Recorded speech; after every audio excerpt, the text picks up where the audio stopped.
Hello दोस्तों। जैसे कि हमने पिछले पार्ट में देखा, वैंग लिन वापस आ चुका है और उसका माइट अब एक अलग ही लेवल पर पहुंच चुका है। हमें ये भी पता चलता है कि जब से वैंग लिन गायब हुआ था, तब से इनर रेल्म और आउटर रेल्म के बीच 3 वॉर्स हो चुके हैं। इन वॉर्स की वजह से इनर रेल्म को काफी ज्यादा नुकसान हुआ है और अब वैंग लिन खुद अलायंस में मौजूद सॉवरेन काउंसिल के वाइस डेप्यूटी लीडर से लड़ने के लिए आया है। तो चलो बिना किसी देरी के आज का वीडियो शुरू करते हैं। और हाँ, अगर आप नए हो तो सब्सक्राइब करके ही जाना। और हाँ, मुझे फीवर आया है, इसलिए 2 दिन से वीडियो नहीं आया। अब भी मुझे इतना अच्छा नहीं है। अगर बीच में वीडियोस नहीं आए तो थोड़ा इंतजार कर लो, उसके बाद आपको रेगुलर वीडियोस देखने को मिलेंगे। हमें देखने को मिलता है कि बाहर से देखो तो esteem teacher Tien Zhao full confident और एरोगेंट लग रहा था। वॉइस में कंटेम्प्ट क्लियर था, लेकिन अंदर से वो बिल्कुल सीरियस था। उसने वैंग लिन को पहले कभी नहीं देखा था, पर Lord of the Sealed Realm का नाम एंशिएंट स्टार सिस्टम में सालों से घूम रहा था। फायर स्पैरो क्लैन के एंसेस्टर को बीच से काट देना उसके लिए इम्प्रेसिव नहीं था, वो सिर्फ अर्ली स्टेज निर्वाणा वॉइड था। उस लेवल का ओपोनेंट उसके लिए कुछ खास नहीं। लेकिन एस्टीम्ड नानझाओ की डेथ उसे सच में हिला चुकी थी। नानझाओ उसके बराबर का था, फिर भी वैंग लिन के हाथ से मिजरेबली मर गया। और अब उसने अपनी आंखों से देखा, अलायंस हेडक्वार्टर्स के बाहर जो वॉर्टेक्स काउंटलेस सालों से रोटेट कर रहा था, वैंग लिन ने उसे रोककर लिटरली फाड़ दिया। उस मोमेंट उसका स्कैल्प नम हो गया था। फिर भी वो पीछे नहीं हट सकता था। अगर रिट्रीट का हल्का सा सिग्नल भी देता, यहाँ खड़े हजारों कल्टीवेटर्स का मोरल तुरंत टूट जाता। इसलिए उसने खुद को फोर्स किया बिलीव करने के लिए, नानझाओ को ये अकेला नहीं मार सकता, फॉर्मेशन स्पिरिट बोरो की होगी। वॉर्टेक्स रोकना सिर्फ रिस्ट्रिक्शंस की समझ है, हेवन स्प्लिटिंग एक्स के बिना ये कुछ नहीं। ये सोचकर उसने अपनी स्लीव वेव की और 3 जॉस फ्लेम ब्लैक ड्रैगन्स सीधा वैंग लिन की तरफ शूट हो गए। उनका रोर हेवन को हिला रहा था। स्पीड इतनी थी कि हवा वायलेंट हो गई। वैंग लिन के लंबे बाल हवा में लहरा गए, व्हाइट क्लोथ्स फ्लटर करने लगे, स्पेस क्रैक होने लगा, हर तरफ स्पेशल रिफ्ट्स खुलने लगे। मास्टर फ्लेम स्पार्क पीछे खड़ा था, उसे क्लियरली फील हो रहा था, इस हवा के अंदर टेरिफाइंग पावर छुपी है। अगर इसका एक छोटा सा हिस्सा भी उसे टच करता, बॉडी और ओरिजिन सोल दोनों डिस्ट्रॉय हो जाते। लेकिन सबसे शॉकिंग बात, वैंग लिन बिल्कुल काम था, फेस पर कोई टेंशन नहीं, जैसे ये डिस्ट्रक्टिव स्टॉर्म सिर्फ एक नॉर्मल ब्रीज हो। वैंग लिन ने ड्रैगन्स को देखा। उसे पता था अगर रिजेक्शन फोर्स को सप्रेस करना है तो सिर्फ 20% पावर यूज कर सकता है। 20% निर्वाणा वॉइड के लिए इनफ है, लेकिन स्पिरिट वॉइड कल्टीवेटर के लिए इंस्टेंट किल नहीं। आज उसके पास चॉइस नहीं थी। किंग शुई को बचाना था, दाओ स्पिरिट लेना था। हाफ एफर्ट से ये पॉसिबल नहीं। उसने डिसाइड कर लिया, रिजेक्शन फोर्स बाद में देखेंगे, आज फुल पावर। अगले ही सेकंड उसकी आंखों से गोल्डन लाइट फूटी। एक इंस्टेंट में पूरा एरिया गोल्डन ग्लो से भर गया। उसका फिगर ब्लर हो गया, ऑरा हेवन शेकिंग था। तीनों ब्लैक ड्रैगन्स जो चार्ज कर रहे थे सडनली ट्रेम्बल करने लगे। गोल्डन लाइट उन पर पड़ते ही उनकी स्पीड रुक गई। वो आगे बढ़ने की जगह पीछे हट गए। उनकी आंखों में क्लियर फियर था। उन्होंने इस गोल्डन लाइट को पहचान लिया था। उनके इनहेरिटेड मेमोरीज के अंदर ये लाइट डीपली एनग्रेव्ड थी। बहुत पुराने जमाने में जो भी इस गोल्डन लाइट का मालिक होता था, वो वर्ल्ड के पिनिकल पर खड़ा होता था। उनके एंसेस्टर्स तक इस लाइट के सामने ट्रेम्बल करते थे। अगर पूरा ब्लैक ड्रैगन क्लैन रेजिस्ट करता तो वाइप आउट हो जाता।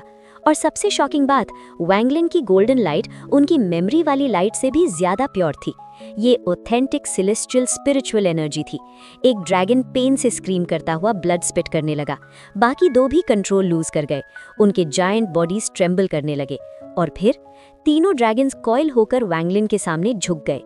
अटैक करने आए थे, लेकिन गोल्डन ऑरा देखते ही वर्शिप मोड में चले गए। गोल्डन लाइट जैसे ही पूरे एरिया में फैली, सिर्फ ड्रैगन्स नहीं बल्कि नीचे खड़े हजारों कल्टीवेटर्स भी कांपने लगे।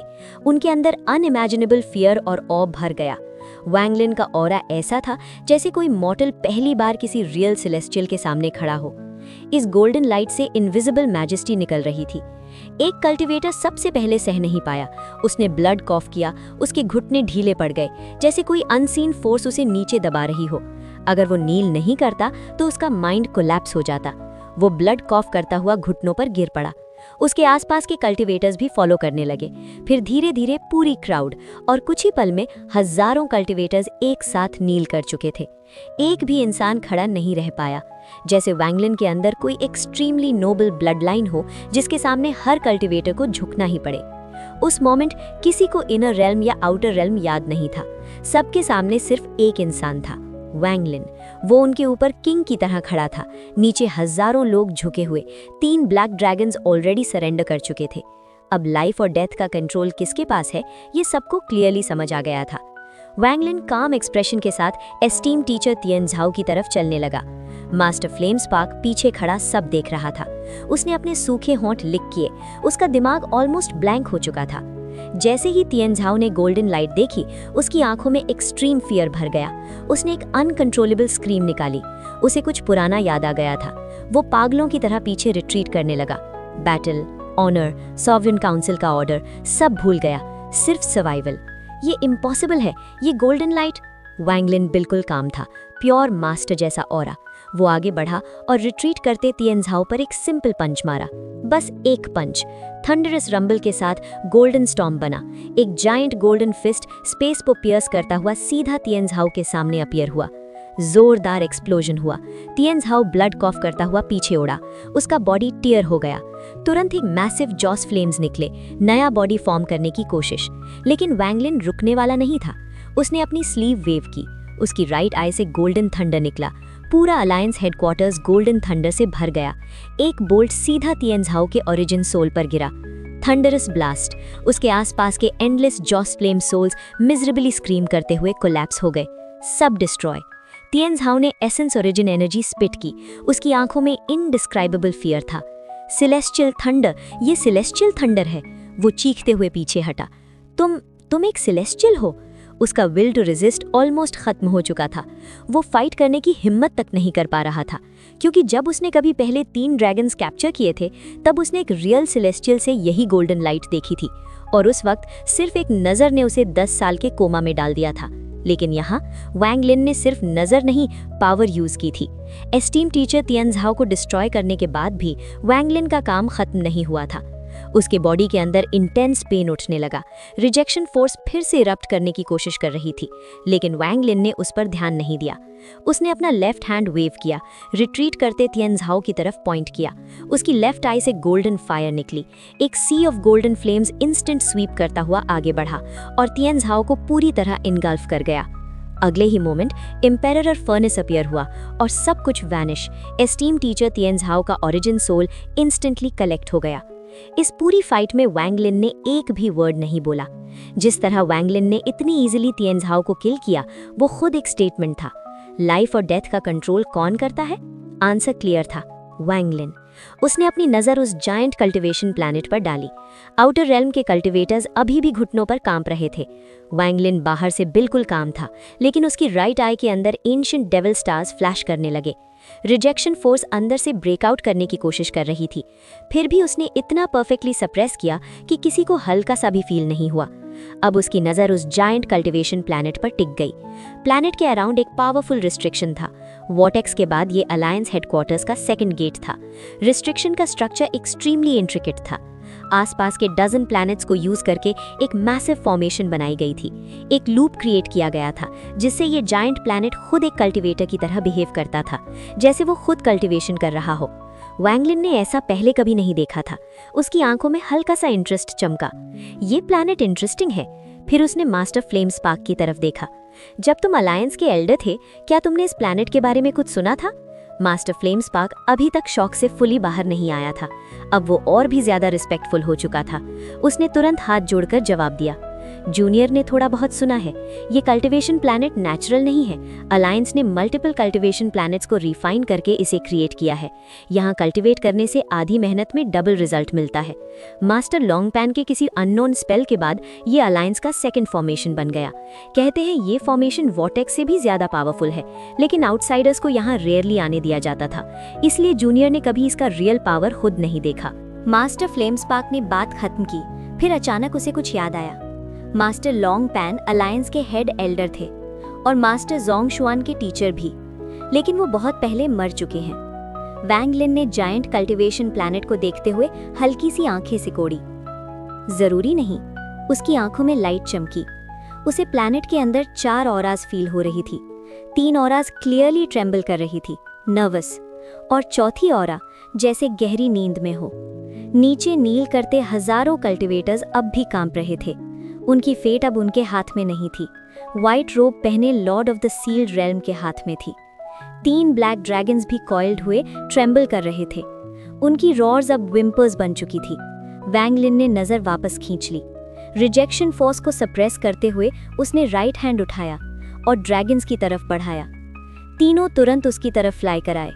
वैंग लिन ने एक ड्रैगन को सीधा नेक से पकड़ लिया। ड्रैगन बिल्कुल हेल्पलेस था। जैसे स्नेल डर के मारे सिकुड़ जाता है, वैसे वो कॉइल हो गया। वैंग लिन की आंखें चमकी। उसकी गेज ड्रैगन के अंदर तक घुस गई। उसने जॉस फ्लेम वर्ल्ड देखा, हजारों जॉस फ्लेम सोल्स, और सब इनर रेल्म है कल्टीवेटर्स। कुछ चेहरे उसे पहचान में भी आए। उसकी आंखों में कोल्ड लाइट उभरी। बिना हेजिटेशन के उसने ड्रैगन को स्क्वीज किया। ड्रैगन ने पेनफुल स्क्रीम निकाली।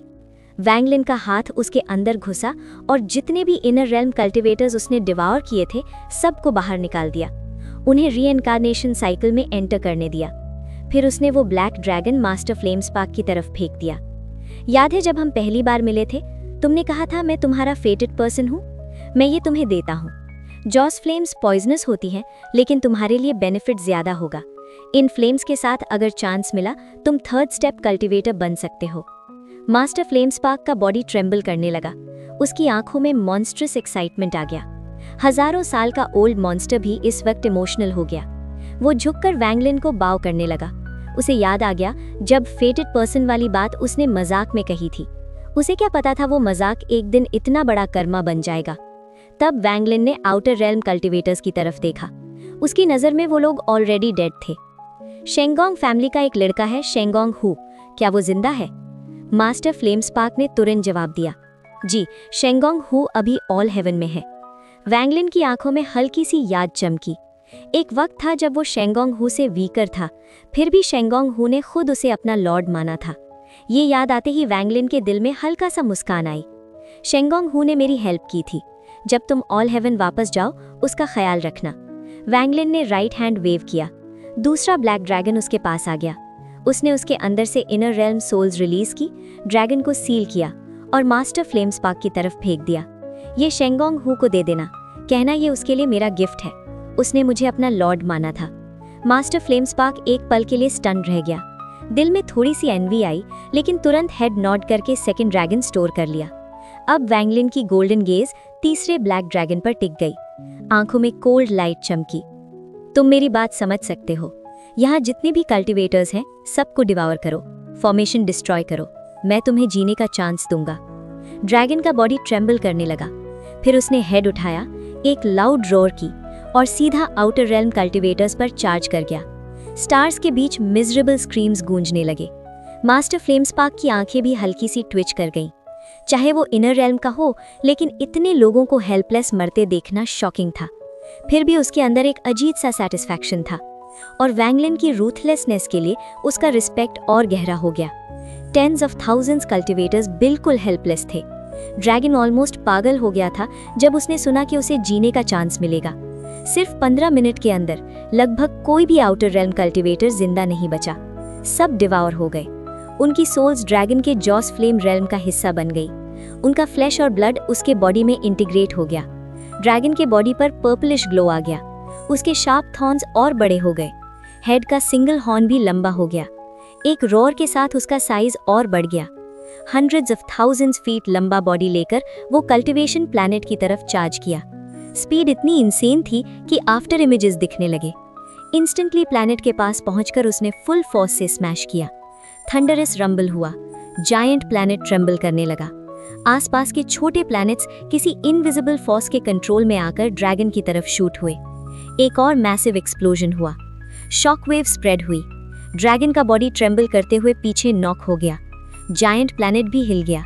सरफेस पर लार्ज क्रैक्स अपीयर हुए। वैंग लिन काम खड़ा सब देख रहा था। अंदर रिजेक्शन फोर्स अब भी सप्रेस हो रही थी। जैसे ही क्रैक्स आए, वो फोर्थ ऑरा जो अब तक सो रही थी, सडनली अवेकन हो गई। उस मोमेंट जायंट प्लैनेट जैसे जिंदा हो गया। आसपास के छोटे प्लैनेट्स 2 लाइंस में अरेंज हो गए। एक घोस्टली लाइट उन सब को कनेक्ट कर रही थी। फिर जायंट प्लैनेट से इंटेंस व्हाइट लाइट निकली। व्हाइट लाइट आसमान में शूट हुई और उसके अंदर से एक व्हाइट हेड ओल्ड मैन का फैंटम अपीयर हुआ। उसका बॉडी प्लैनेट से कनेक्टेड था, जैसे वो खुद ही प्लैनेट हो। एक एंशिएंट वॉइस गूंजी, जो भी अलायंस को ऑफेंड करेगा डिस्ट्रॉय कर दिया जाएगा। ये वॉइस सीधा वैंग लिन के सोल और मास्टर फ्लेम स्पार्क के बॉडी में एंटर हुई। मास्टर फ्लेम स्पार्क ने जैसे ही उस व्हाइट हेड ओल्ड मैन को देखा, वो शॉक में बोल पड़ा, मास्टर लॉन्ग पैन। दूर से कल्टिवेशन अलायंस का हेडक्वार्टर देखने पर जो सीन था वो सच में अनबिलीवेबल था। एक ह्यूज प्लैनेट ऐसा लग रहा था जैसे बिना पैरों का एक शरीर हो। दोनों साइड लाइन में लगे प्लैनेट्स उसकी बाहें जैसे, और जो बुढ़ा उस प्लैनेट से जुड़ा हुआ था वो उस शरीर का सिर लग रहा था। तब वैंग लिन को समझ आया, ये नॉर्मल कल्टिवेशन प्लैनेट नहीं है, ये असल में एक इंसान है। उस बुढ़े ने अपनी ओरिजिन सोल और मेन सोल को पूरे कल्टिवेशन प्लैनेट के साथ फ्यूज कर दिया था। Artificial immortality. वैंग लिन को पहले ही शक था, इसीलिए उसने ब्लैक ड्रैगन को अटैक करने दिया। अब सब क्लियर था, ये मास्टर लॉन्ग पैन का आइडिया था। अपनी लाइफ के एंड पर उन्होंने ये शॉकिंग मेथड सिर्फ सोचा नहीं, सक्सेसफुली कंप्लीट कर लिया। वैंग लिन समझ गया, किसी भी ओल्ड मॉन्स्टर को अंडर एस्टिमेट नहीं करना चाहिए। दुश्मन होने के बाद भी उसके दिल में उनके लिए रिस्पेक्ट आ गया। तब वैंग लिन ने आगे पॉइंट किया। ब्लैक ड्रैगन फिर से रॉर करता हुआ कल्टिवेशन प्लैनेट की तरफ चार्ज कर गया। उसने अपना जॉस फ्लेम रेल्म खोला। काउंटलेस जॉस फ्लेम सोल्स सीधा प्लैनेट की तरफ भेज दिए। लेकिन तभी कल्टिवेशन प्लैनेट के अंदर से एक दर्द भरी और पागलपन से भरी रॉड निकली। उस रॉर में इतनी किलिंग इंटेंट थी जैसे सिर्फ वो इंसान निकाल सकता है जिसने जिंदगी में एंडलेस स्लॉटर देखा हो, प्योर स्लॉटर एसेंस। जैसे ही वैंग लिन ने ये रॉर सुना, उसका एक्सप्रेशन पहली बार चेंज हुआ। शॉक नहीं, excitement. Senior brother Qing Shui. Wang Lin उन लोगों को कभी नहीं भूलता जो उसकी मदद करते हैं, चाहे वक्त सब कुछ मिटा दे, किंग शुई का एहसान कभी नहीं मिट सकता। वैंग लिन का सिंपल रूल है, जो उसके लिए खड़ा होता है वैंग लिन उसका कर्ज जरूर चुकाता है। किंग शुई ने सिर्फ एक स्पेल देखकर वैंग लिन को अपना क्रॉस जनरेशन जूनियर ब्रदर माना था। अपने कंप्लीट स्पेल्स उससे सिखाए। जब वैंग लिन कमजोर था, किंग शुई पहाड़ की तरह उसके सामने खड़ा रहा। तुम मेरे जूनियर ब्रदर हो, मैं किसी को तुम्हें चोट नहीं पहुंचने दूंगा। ये लाइन वैंग लिन के दिल में हजारों सालों तक गरमाई बनकर रही। लेकिन उस वक्त वैंग लिन इतना पावरफुल नहीं था कि उसे बचा सके। उसे डर के रिट्रीट करना पड़ा। तब उसने डिसाइड किया था, अगर कभी एक चांस मिला, वो कल्टिवेशन अलायंस जाकर अपने सीनियर ब्रदर को जरूर बचाएगा। बाइफान उसके लिए कभी टीचर नहीं था, लेकिन किंग शुई वो हमेशा के लिए सीनियर ब्रदर था। किंग शुई की जिंदगी खुशी से ज्यादा दर्द से भरी थी। पागलपन में उसके हाथों उसकी खुद की वाइफ मर गई, उसके रिश्तेदार भी खत्म हो गए। आखिर में बाइफान ने उसे सील कर दिया। टीचर मर गया और किंग शुई सील के अंदर जिंदा रह गया। यही उसका सबसे बड़ा दर्द था। जैसे जैसे उसकी यादें वापस आईं, वो पूरी तरह से पागल हो गया। दुख से पैदा हुआ पागलपन। बचपन में ही उसने तबाही देखी थी। क्लियर वाटर देश का राजकुमार, किलर्स उसका पीछा कर रहे थे। बेइंतहा दर्द और डिस्पेयर के बीच उसने अपना जी रेल्म अवेकन किया। फिर वो वापस क्लियर वाटर लौटा, इस बार सिर्फ नफरत और किलिंग इंटेंट के साथ। उस रात खून बहा, उसने बदला ले लिया, लेकिन उसकी जिंदगी की खुशी वहीं खत्म हो गई। उसके बाद सिर्फ एक चीज बची, किल और फिर किल। उसकी किलिंग इंटेंट इतनी ज्यादा थी कि स्लॉटर करते करते वो थंडर सेलेस्टियल रेल्म तक पहुंच गया। वहीं उसकी मुलाकात अपनी टीचर से हुई, और उस औरत से भी जिसने उसके ठंडे दिल को फिर से गर्म कर दिया। उस औरत के लिए किंग शुई ने स्लॉटर तक छोड़ दिया। धीरे धीरे वो थंडर सेलेस्टियल रेल्म का सेलेस्टियल किंग शुई बन गया। उसे लगा सालों बाद उसे जिंदगी की खुशी मिल गई। कुछ वक्त के लिए वो सच में खुश था, लेकिन ये खुशी पानी में चांद के रिफ्लेक्शन की तरह थी, खूबसूरत पर फ्रेजाइल। और जब उसका पागलपन वापस आया, सब कुछ पल भर में टूट गया। किंग शुई ने अपनी ही वाइफ को अपने हाथों से मार दिया था। जब उसका खून जो प्यार से भरा था उसके चेहरे तक पहुंचा, उसकी सोल कांप उठी। उसी पल उसका पागलपन टूट गया। होश में आते ही उसने देखा उसकी वाइफ अपने आखिरी पल में उसका चेहरा छूने की कोशिश कर रही थी, लेकिन हाथ बेजान होकर गिर गया और किंग शुई ने अपनी जिंदगी की सबसे दर्द भरी चीख निकाली। उस दिन के बाद उसकी जिंदगी में खुशी नाम की कोई चीज नहीं बची। अब प्रेजेंट में कल्टिवेशन प्लैनेट से आई वो रॉर वैंग लिन को हिला देती है। उसकी आंखों की शांति टूट जाती है, लेकिन शॉक के साथ एक एक्साइटमेंट भी आता है। किंग शुई जिंदा है। चाहे उस रॉर में मैडनेस और स्लॉटर भरा हो, वैंग लिन हल्की सी मुस्कुरा देता है। जब तक किंग शुई जिंदा है, सब ठीक किया जा सकता है। वैंग लिन को पूरा यकीन है वो अपने सीनियर ब्रदर को वापस होश में ला सकता है। ब्लैक ड्रैगन जैसे ही प्लैनेट की तरफ बढ़ता है, किंग शुई की किलिंग इंटेंट से भरी रॉर उसके शरीर को कांप देती है। वैंग लिन आगे बढ़ता है, ड्रैगन को पकड़कर पीछे फेंक देता है। मैं तुम्हें जाने देता हूँ, लेकिन अगर इनर रैम में एक भी इंसान मरा तो मैं तुम्हें खत्म कर दूंगा। ड्रैगन तुरंत सर झुकाता है और गायब हो जाता है। अब वैंग लिन का पेशेंस खत्म हो चुका है। उसका शरीर गोल्डन लाइट से चमक उठता है। एक कदम और वो प्लैनेट के बिल्कुल पास। प्लैनेट का राइट आर्म जो छोटे प्लैनेट से बना है, सीधा उस पर हमला करता है। इस बार वैंग लिन पावर सप्रेस नहीं करता। उसकी भ्रुओं के बीच 7 गोल्डन स्टार्स चमक उठते हैं। वो अपना हाथ बंद करता है। एक पंच, सिर्फ एक पंच में पूरा राइट आर्म टूटकर टुकड़े टुकड़े हो जाता है। वैंग लिन रुकता नहीं, लेफ्ट आर्म भी उसकी तरफ गिरता है। उसकी आंखों में गोल्डन फ्लैश चमकती है। गोल्डन थंडर गोल्डन फायर में लपेटा हुआ सीधा लेफ्ट आर्म से टकराता है। जोरदार धमाका, क्रैक्स फैलते हैं, गोल्डन फायर अंदर घुस जाती है। लेफ्ट आर्म भी कोलैप्स हो जाता है। अब कोई फोर्स उसे रोक नहीं सकती। तीसरे कदम में वो जाइंट प्लैनेट के ऊपर खड़ा होता है। तब बुढ़ा अपने हाथ उठाता है, सील बनाता है। जैसे ही सील कंप्लीट होती है, पूरा प्लैनेट कांप उठता है। जमीन हिलती है, माउंटेन्स टूटने लगते हैं। धीरे धीरे 2 बड़े माउंटेन रेंजेस सीधे खड़े हो जाते हैं, बिल्कुल पैरेलल। दूर से लगता है जैसे बीच में कोई स्क्रोल खुलने वाला हो। बुढ़े की आवाज गूंजती है, mountain and river painting, alliance की रक्षा करो। दोनों माउंटेन्स के बीच हवा में लहरें दिखने लगती हैं। दूर से देखो तो बिल्कुल एक पेंटिंग जैसी लगती है। फिर हवा में इंक की तरह एनर्जी उभरने लगती है, जैसे उसमें अपनी जान हो। वो एनर्जी बुढ़े के सामने इकट्ठी होती है और एक मैसिव फैंटम पेंटिंग बन जाती है, हजारों फीट बड़ी। बैटल और डेंजरस हो चुकी थी। जैसे ही mountain and river painting spread हुई, इमेज और क्लियर होती गई। अंदर मैग्निफिसेंट माउंटेन्स और रिवर्स दिख रहे थे, बिल्कुल एक रियल दुनिया की तरह। वैंग लिन ने इस पेंटिंग को पहले भी देखा था। ग्रीड के पास एक कॉपी वर्जन था, लेकिन आज उसके सामने original mountain and river painting थी, रेन सेलेस्टियल रेल्म का असली ट्रेजर। वैंग लिन समझ गया, जब रेन सेलेस्टियल रेल्म कोलैप्स हुआ था तो कल्टीवेशन अलायंस सबसे पहले वहां घुसी थी और बहुत बड़े ट्रेजर्स ले आई थी। इस पेंटिंग से भयानक प्रेशर निकल रहा था। उसने अंदर जॉस फ्लेम्स की प्रेजेंस फील की, जैसे अंदर जॉस फ्लेम डिसाइपल्स खुद एग्जिस्ट कर रहे हों। ये सिर्फ पेंटिंग नहीं, ये एक रेल्म है। अचानक पेंटिंग खुलने लगी। पावरफुल सक्शन फोर्स ने वैंग लिन को खींचना शुरू किया, जैसे कोई नेदर बीस्ट उसे निगलने की कोशिश कर रहा हो। स्पेस तक अब्जॉर्ब हो रहा था। टाइम का एहसास अजीब हो गया, जैसे अनेक साल एक पल में गुजर रहे हों। लेकिन वैंग लिन शांत खड़ा रहा। कपड़े हवा में लहरा रहे थे। उसने अपना दाया हाथ उठाया, आंखें गोल्डन चमक उठीं, और तब उसके ऊपर एक giant golden palm print appear हुआ।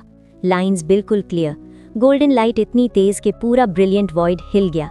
ये थी वॉर स्पिरिट प्रिंट। इस बार सिंपल टेक्निक नहीं, सेलेस्टियल ब्लड लाइन की प्योर पावर के साथ एक्टिवेट हुई।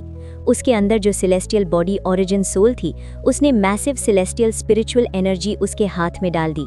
इतनी शुद्ध energy brilliant void star system में कभी फील नहीं हुई थी। जैसे उबलते तेल में पानी की बूंद गिर जाए, वैसे ही पूरा स्टार सिस्टम फटने को हो गया। वॉर स्पिरिट प्रिंट के अपीयर होते ही मॉन्स्ट्रस वेव फैल गई। लोग शॉक में आ गए। समन रिवर में एक यंग मैन जो एंट्रेंस ढूंढ रहा था, अचानक रुक गया। उसका एक्सप्रेशन बदल गया। ये नॉर्मल एनर्जी नहीं है, ये इतनी प्योर है कि अंकल मास्टर माँ तक कंपेयर नहीं कर सकते। उसके मुंह से निकला, ये रॉयल सेलेस्टियल लेवल की एनर्जी है। कौन डिसेंड हुआ है? दूर कहीं ओल्ड गोस्ट जैन भी हिल गया। एंशिएंट सेलेस्टियल रेल्म तक वाइब्रेशन पहुंच गई। आज ब्रिलियंट वॉइड में एक ऐसी पावर जाग चुकी थी जो इस दुनिया की नहीं थी। ऑल हेवन स्टार सिस्टम के अंदर जो थंडर सेलेस्टियल रेल्म था, वो ऑलमोस्ट पूरी तरह से डिस्ट्रॉय हो चुका था। हर जगह स्पेस के क्रैक्स थे। वो शाइन करते फिर डिसअपियर हो जाते, बिल्कुल हवा में उड़ते ग्लास के टुकड़ों की तरह। मास्टर फ्लेम स्पार्क ज्यादा कॉन्टिनेंट्स ले जा चुका था। अब सिर्फ कुछ ब्रोकन रॉक्स बचे थे जो इस शैटर्ड वर्ल्ड में स्लोली फ्लोट कर रहे थे। लेकिन इस डिस्ट्रक्शन के बीच डीप इनसाइड एक 10,000 फीट का लाइट सर्कल था, एक बड़ा सा ग्लोइंग स्फीयर। उस लाइट के अंदर एक छोटी सी ग्रास हट थी और उस हट के अंदर बैठा था ओल्ड गोस्ट जैन। वो कल्टीवेट नहीं कर रहा था, बस हाथ में एक ग्रीन लीफ पकड़कर उसकी लाइंस देख रहा था। सडनली उसकी आंखों में हल्की सी गोल्डन ग्लो आई। वो धीरे से बोला, सेलेस्टियल। उसके हाथ का लीफ तुरंत डस्ट बन गया। वो खड़ा हो गया, उसकी नज़र सीधा स्पेस के पार देख रही थी। वो इनर रेल्म और आउटर रेल्म दोनों सेंस कर सकता था, लेकिन इस बार जिस सेलेस्टियल की एनर्जी उसने फील की, उसकी एग्जैक्ट लोकेशन वो ट्रेस नहीं कर पा रहा था। तब उसे समझ आया, जब किसी सेलेस्टियल का ब्लड लाइन बहुत प्योर होता है तो उसकी स्पिरिचुअल एनर्जी फील होती है, लेकिन उसकी पोजीशन हाइड हो जाती है। ये ब्लड लाइन स्पेल है। इसी वजह से समन रिवर का यंग मैन कंफ्यूज हो गया। उसे लगा कोई सेलेस्टियल डिसेंड हुआ है। वो बस पावरफुल एनर्जी फील कर पाया, पर एक्चुअल जगह नहीं देख पाया। ओल्ड गोस्ट जैन ने कैलकुलेट किया, ब्लड लाइन बहुत प्योर है, स्टेटस भी हाई होगा, लेकिन कल्टीवेशन सिर्फ रैंक 7 सेलेस्टियल लेवल पर है। मेरा लेवल अर्ली स्टेज वॉइड ट्रिब्यूलेंट है, जो अर्थ सेलेस्टियल के इक्वल है। अगर मैं इसका ब्लड लाइन ले लूं। उसके दिमाग में प्लान क्लियर हो चुका था। सीन शिफ्ट होता है इनर रेल्म के एक स्ट्रेंज प्लेस पर, जैसे एक पेंटिंग के अंदर एक और पेंटिंग हो। यहाँ अराउंड 10,000 एंशिएंट स्टैचूज खड़ी थीं। Ancient god, ancient demon, ancient devil. बीच में 4 सबसे बड़े स्टैचूज थे। एंशिएंट गॉड के स्टैचू के फोरहेड के स्टार्स मिसिंग थे, जैसे किसी ने अब्सॉर्ब कर लिए हों। उसके फोरहेड में एक डीप होल था और उस होल के अंदर एक गोल्डन लाइट से कवर्ड फिगर बैठा था। बाकी 3 बड़े स्टैचूज भी सेम थे। गोल्डन फिगर धीरे से बोला, कितनी पावरफुल सेलेस्टियल एनर्जी है।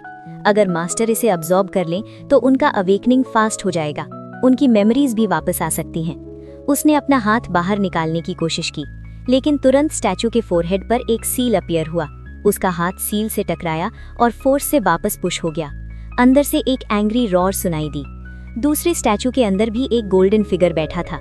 उसने शांत आवाज में कहा, सेलेस्टियल एनर्जी वेस्ट मत करो, ये सील हमें सालों से बांध कर रखी हुई है, लेकिन ज्यादा देर तक नहीं, जल्द ही हम बाहर निकलेंगे। तीसरे स्टैचू से एक हेवी वॉइस आई, वर्मिचून, तुम प्लानिंग में एक्सपर्ट हो, तुम्हारे प्लान के सक्सेसफुल होने का कितना चांस है? गोल्डन फिगर ने बिना हेजिटेशन जवाब दिया, फेल नहीं होगा, रिजल्ट बहुत जल्दी सामने आएगा। तब पता चलता है कि ये 4 बड़े स्टैचूज असल में सील कर रहे हैं एंशिएंट सेलेस्टियल एम्परर के 4 सुप्रीम जनरल्स को, azure dragon, white tiger, vermilion, black tortoise. सोचो, अगर वैंगलिन यहाँ होता और देखता कि असली वर्मिचून यहाँ सील्ड है, तो फिर वो कौन था जो खुद को फर्स्ट जनरेशन वर्मिचून बोलता था? सीन शिफ्ट होता है ब्रिलियंट वॉइड स्टार सिस्टम के अलायंस हेडक्वार्टर्स में। वैंगलिन ने अपना राइट हैंड स्काई की तरफ उठाया। एक ह्यूज पाम प्रिंट सीधा माउंटेन एंड रिवर पेंटिंग पर गिरा। उसका फेस काम था, लेकिन अंदर से वो कंप्लीटली सीरियस था। जब मास्टर लॉन्गपैन पहली बार जागे थे, वो सिर्फ निर्वाणा वॉइड स्टेज पर थे। तब वैंगलिन उनके दोनों हाथ तोड़ सकता था, लेकिन अब mountain and river painting planet के साथ फ्यूज हो चुकी थी।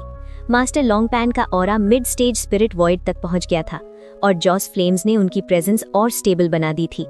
वैंगलिन शॉक में नहीं था। मास्टर लॉन्गपैन मास्टर चोंग ज़्वान के टीचर थे। वो सेलेस्टियल रेल्म कोलैप्स से पहले के एरा के थे, उसी जेनरेशन के जिसमें previous Lord of the Sealed Realm भी था। जब 4 बड़े सेलेस्टियल रेल्म्स एग्जिस्ट करते थे तो जॉस फ्लेम्स नेचुरली प्रोड्यूस होते थे। जरूर उन्हें तब कोई मैसिव फॉर्च्यून मिला होगा। क्लियर था, वो अब बहुत पावरफुल थे। मिड स्टेज स्पिरिट वॉइड वैंगलिन में अंदर ही अंदर कैलकुलेट किया। लोगों को लगा था कि उसने एस्टीम टीचर तियान झाओ को इजीली डिफीट किया था, लेकिन रियलिटी में उसने अपनी लिमिट तक पावर यूज की थी, रिजेक्शन फोर्स को इग्नोर करके। वो उसका मैक्सिमम था। रिजेक्शन फोर्स उसके बॉडी में स्टॉर्म की तरह घूम रही थी, जैसे शरीर कभी भी ब्रेक हो सकता हो। बाहर से कोई नहीं देख सकता था, लेकिन पेन रियल था। और अब सामने था mid stage spirit void cultivator. इस बार उसे फुल कॉन्फिडेंस नहीं था, इसीलिए उसने सब कुछ स्टेक पर लगा दिया। वॉर स्पिरिट प्रिंट एक्टिवेट किया। ये दूसरी बार था जब उसने रिजेक्शन फोर्स की परवाह किए बिना अपनी फुल सेलेस्टियल एनर्जी रिलीज की। एनर्जी ब्लास्ट होकर बाहर निकली। उसकी वेन्स कपड़ों के नीचे क्लियर दिख रही थीं, लेकिन वैंगलिन को फर्क नहीं पड़ता था। वो यहाँ सिर्फ एक रीजन से आया था, किंग शुई को बचाने, चाहे कुछ भी हो। उसकी आंखें कोल्ड थीं।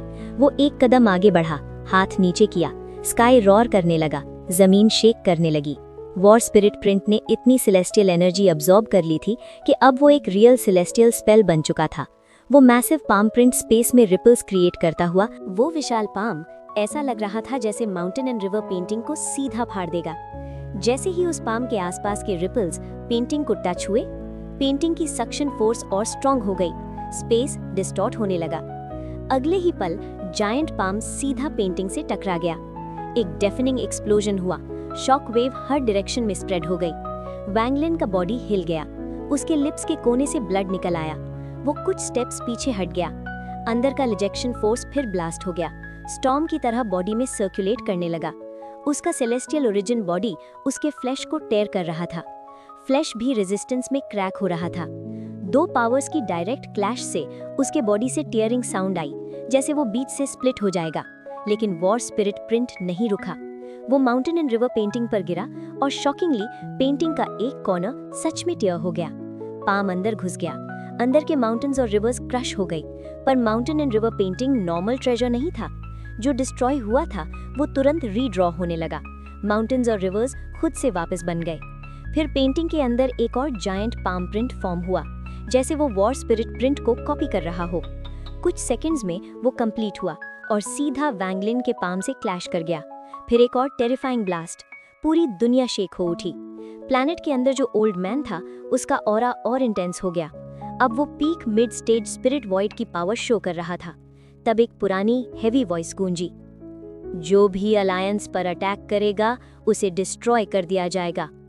Mountain and river painting instantly repair हो गई, फिर एक्सपैंड होकर वैंगलिन की तरफ डिसेंड करने लगी। वैंगलिन के फेस पर कोल्ड एंगर था। उसने व्हाइट लाइट में बैठे ओल्ड मैन को सीधा देखा। उसने राइट हैंड वेव किया। उसके बॉडी से एक बो अपीयर हुआ। फिर उसने लाउड वॉइस में कहा, तुम्हारी अलायंस का क्या मतलब? आउटर रेल्म ने इन्वेड कर दिया। इनर रेल्म कोलैप्स हो रहा है। क्लाउड सी ऑलमोस्ट इरेज हो चुका है। समन्ड रिवर फॉल हो चुका है। ऑल हेवन अपनी फुल पावर लगा रहा है। ब्रिलियंट वॉइड स्ट्रगल कर रहा है और तुम्हारा डिसाइपल आउटर रेल्म का सर्वेंट बन गया। अलायंस भी उनके कंट्रोल में आ चुकी है। यहाँ 7 कलर्ड रेल्म छिपा हुआ है। मैं current Lord of the Sealed Realm हूँ। मैं 7 कलर्ड रेल्म डिस्ट्रॉय करने आया हूँ, अपने सीनियर ब्रदर किंशुई को बचाने और आउटर रेल्म कल्टिवेटर्स को खत्म करने। तुम मुझे रोकने वाले कौन होते हो? वो पुरानी आवाज एक सेकंड के लिए साइलेंट हो गई। तुमने क्या कहा? वैंगलिन की बात सुनते ही सफेद रोशनी के अंदर बैठे बूढ़े का एक्सप्रेशन चेंज हो गया। उसने सर उठाया। उसकी पुरानी गहरी नजर सीधा वैंगलिन पर टिक गई। तुम Lord of the Sealed Realm हो? वैंगलिन ने बो को लेफ्ट हैंड से पकड़ा हुआ था। इस बो की स्ट्रिंग पहले टूट चुकी थी, लेकिन वैंगलिन के साथ फ्यूज होते ही वापस रिपेयर हो गई। पर इस स्ट्रिंग को खींचना जैसे अपनी ही नर्व्स खींचना हो। लेकिन इस वक्त वैंगलिन को कोई परवाह नहीं थी। उसकी एक ही सोच थी, किंशुई को बचाना। उसने राइट हैंड से स्ट्रिंग पकड़ी। फेस की वेन्स उभर आईं। वो जोर से गरजा और स्ट्रिंग को पीछे खींच लिया। जैसे ही स्ट्रिंग स्ट्रेच हुई, उसे महसूस हुआ कि बॉडी की हर नर्व टाइट हो रही है। फेस पेल हो गया, आंखें लाल। रिजेक्शन फोर्स हो या बॉडी टूटने का रिस्क, कुछ मैटर नहीं करता। उसने कोल्ड वॉइस में कहा, अपने डिसाइपल से पूछ लो जो मैंने कहा सच है या झूठ। और स्ट्रिंग और ज्यादा खींच दी। इस बो के अंदर जो फोर्स गैदर हो रही थी वो दुनिया हिला सकती थी। सफेद रोशनी में बैठे बूढ़े ने बो को देखा। उसकी आंखों में कंफ्यूजन था। ये उसका पहला अवेकनिंग था लंबे स्लीप के बाद। उसे उसके डिसाइपल ने जगाया था। उसे पूरी सिचुएशन का पता नहीं था, बस इतना देखा था कि वैंगलिन प्लैनेट तोड़ने आया है। लेकिन वैंगलिन की बात ने उसे हिला दिया। उसे याद था वो इनर रेल्म का कल्टिवेटर है और Lord of the Sealed Realm ने कभी उनकी मदद की थी। सोचकर उसने नीचे प्लैनेट की तरफ देखा, हाथ वेव किया। 3 लोग व्हाइट लाइट में लपेटकर बाहर खींच लिए गए। 3 ओल्ड मेन, डरते हुए। उनमें से एक था मास्टर जोंगशुआन। अब वो मिडिल एज नहीं, बिल्कुल बूढ़ा लग रहा था। बाकी 2 अलायंस के हेड एल्डर्स थे। तीनों घुटनों पर गिर गए। ग्रैंड एल्डर को प्रणाम, टीचर को प्रणाम। मास्टर जोंगशुआन जल्दी से बोलना चाहता था, टीचर, बात वैसी नहीं है जैसे ये जूनियर कह रहा है। लेकिन मास्टर लॉन्गपान की ठंडी नजर पड़ते ही उसकी आवाज रुक गई। फिर मास्टर लॉन्गपान ने एक एल्डर को देखा। तुम जांगशी हो? जब मैं सोया था तुम बस एक बच्चे थे। जी, जूनियर ही जांगशी है। वो खुश हो गया कि मास्टर ने उसे पहचाना। मास्टर लॉन्गपान ने सीधा सवाल किया, जो ये कह रहा है सच है या झूठ? जांगशी का फेस सफेद पड़ गया। उसने डर कर जोंगशुआन की तरफ देखा। मास्टर लॉन्गपान ने ठंडी सांस ली। बेकार कचड़ा। उसने हाथ वेव किया। एक व्हाइट बीम निकली। जांगशी चीखा और अगले ही पल उसका बॉडी एक्सप्लोड हो गया। ब्लड और फ्लैश के टुकड़े जोंगशुआन और दूसरे एल्डर पर गिर गए। वैंगलिन चुप खड़ा था। उसने स्ट्रिंग और खींच ली। अब मास्टर लॉन्गपान ने दूसरे एल्डर को पकड़ा। वो पैनिक में चिल्लाने लगा। मास्टर ने हाथ उसके सर पर रखा। डिवाइन सेंस सीधा उसके माइंड में घुस गया। जैसे जैसे वो मेमोरीज देख रहा था उसका एक्सप्रेशन और डार्क होता गया। गद्दार, हिम्मत कैसे हुई? उसने हाथ दबा दिया। एल्डर तुरंत क्रश हो गया। अब मास्टर जोंगशुआन अकेला रह गया था।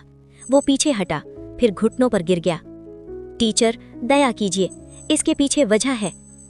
आउटर रेल्म ने अटैक किया। इनर रेल्म टिक नहीं पा रहा था। अगर मैं फाइट करता भी यूजलेस होता। मुझे अलायंस बचानी थी, इसीलिए मुझे आउटर रेल्म से कॉम्प्रोमाइज करना पड़ा। आउटर रेल्म के सॉवरेन ने प्रॉमिस किया है कि वो अलायंस को प्रोटेक्ट करेगी। मास्टर जोंगशुआन घुटनों पर गिरा था। उसकी आवाज डर से कांप रही थी। टीचर, आप सो रहे थे, आपको पता नहीं है। लगभग 1000 साल पहले ऑल हेवन ने अलायंस पर अटैक किया था।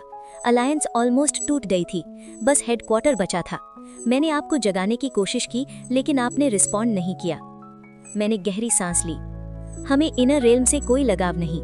अगर वो हम पर अटैक करें तो हम आउटर रेल्म की मदद क्यों ना लें?